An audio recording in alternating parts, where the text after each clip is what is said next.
मुसीबत आती है तो समझ जाइए गुनाहों की वजह से। अभी भी वक्त है, आदमी समझ जाए, सतर्क हो जाए, वरना क्या मालूम किस हालत में अल्लाह से मिलेगा। तो मेरे भाइयों, हमें और आपको समझना होगा, परेशानी जो आई हुई है उसको खत्म करने के लिए दुआएं करनी पड़ेगी। जब तक हम और आप दुआ नहीं करेंगे, हालात हमारे बदली होने वाले नहीं है। परेशानी बढ़ती जा रही है, बढ़ती जा रही है, सब्र कीजिए। एक चीज और, हमारे ऊपर मुसीबत आती है, क्यों आ जाती है? हम नाशुक्रे हो जाते हैं। एक चीज याद रखिएगा, जिसके पास दौलत जितने ज्यादा आ गई वो पक्का बेनमाजी हो जाता है, नमाज सब छोड़ देता है। दौलत आई, गाड़ी आ गई, बंगला आ गया, खत्म, पहली फुर्सत में वो नमाज छोड़ता है। सेठ है, नेताजी है, सलाम अलैकुम नेताजी, सेठ साहब सलाम अलैकुम। किसको सलाम कर रहे हैं भाई? किसको सलाम कर रहे हैं? अरे किसको सलाम कर रहे हैं? तो बोलिए ना, पैसा को सलाम कर रहे हैं। पैसा जो ना करे बाबू भैया, वो करे रुपैया। सबसे बड़ा है पैसा पीर, ना बाबू ना भैया, सबसे बड़ा रुपैया। रुपैया है सलाम अलैकुम। पहली फुर्सत में नमाज छोड़ देता है, गलत काम कर रहा है, दादागिरी करता है, जमीन हड़प कर लेता है। देख लीजिए, राताराती जमीन बनाए हुआ है, कहां से आ जाता है भाई? दूसरे को तो आती नहीं जमीन, इनकी जमीन इतनी बढ़ गई है, छाप रहा है, बैंक का भी सूद खा रहा है, पैसा सेठ बना बैठा है, सबको खबर में लेके जाएगा। हम तो यही करते हैं कि ऐसे सेठ साहब के लिए पूरा पैसा बैंक के निकाल कर, और जब वो मरे तो वो कफन के अंदर जेब बना दे और उसमें घुसा के डाल दे, ताकि कब्र में गिनते रहेंगे बैठ के। है ना, जरूरत है इसकी। मेरे भाई, हलाल तरीके से कमाइए, हराम तरीका, हलाल तरीके से कमाइए, हराम तरीका नहीं। अगर हराम रास्ता इख्तियार कीजिएगा तो आज नहीं तो कल सजा मिलेगी। और मैं ऐसे मालदारों को जानता हूं, कि पूरे गांव में उनका तोती बोलता था। तोती ये हार्ड उर्दू हो गई, यानी उन्हीं की दादागिरी चलती थी। सलाम अलैकुम खान साहब, हाजी साहब सलाम अलैकुम। लोग जहां भी चलते थे, पूरी जमीन उन्हीं की होती थी, रोड उनका होता था।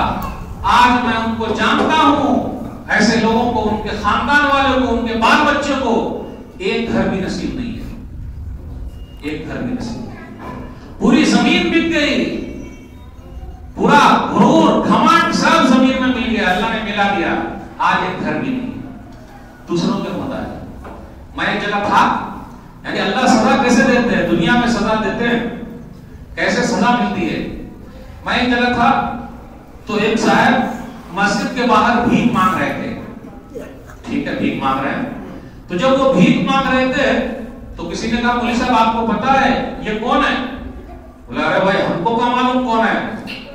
ये साहब वो हैं कि जब शोरूम में नई गाड़ी आती थी तो इनके पास फोन आता था कि पुरानी गाड़ी शोरूम में जमा कर दीजिए और नई गाड़ी ले जाइए।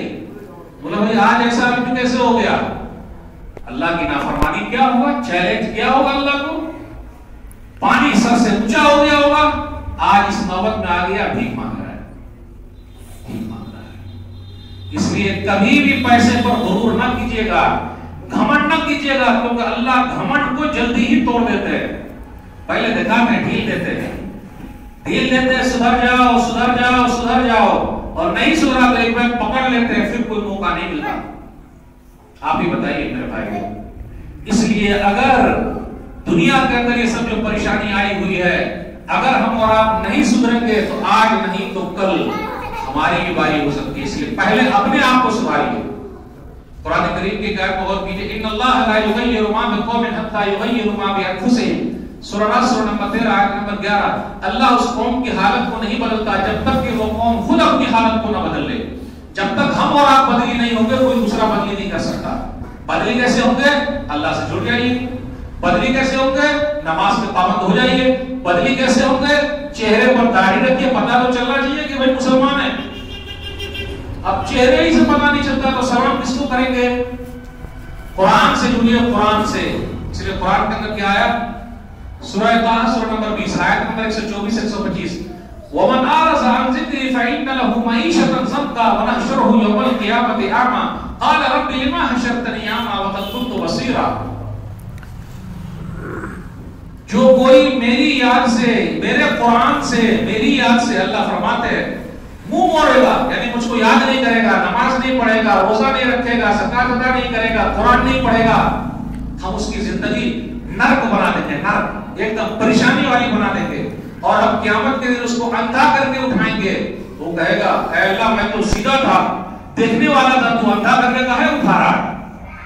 अब इस पर गौर कीजिए, गौर कीजिए। अगर आप कुरान से नहीं जुड़िएगा, नमाज से नहीं जुड़िएगा, मस्जिद से नहीं जुड़िएगा, अल्लाह नेमत छीन लेंगे, आराम से छीन लेंगे। वो तो छीनते जा रहा है, तो उसमें कोई बचाने वाला नहीं आएगा।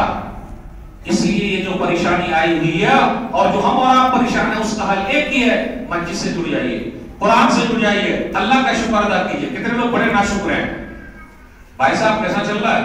अरे पूछिए मत, सब परेशान है। क्या ठीक ठाक है? मत दुआ कीजिए ठीक से। और सब कह रहा है कारोबार क्या, उसकी बातें मत कीजिए, लॉकडाउन ही से खराब है। अरे लॉकडाउन से खराब है तो फिर अब तक जिंदा कैसे हैं आप? उसी वक्त से खराब है तो अब तक कैसा चल रहा है? शुक्र गुजार बनिए, अल्हम्दुलिल्लाह। कैसा चल रहा है? अल्हम्दुलिल्लाह। कैसा चल रहा है भाई? अल्हम्दुलिल्लाह। मुस्कुरा के बात कीजिए।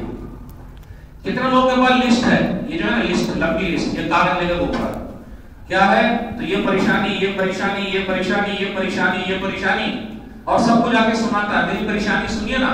तो वो और लंबी लिस्ट बना के वो भी रखे हुआ है।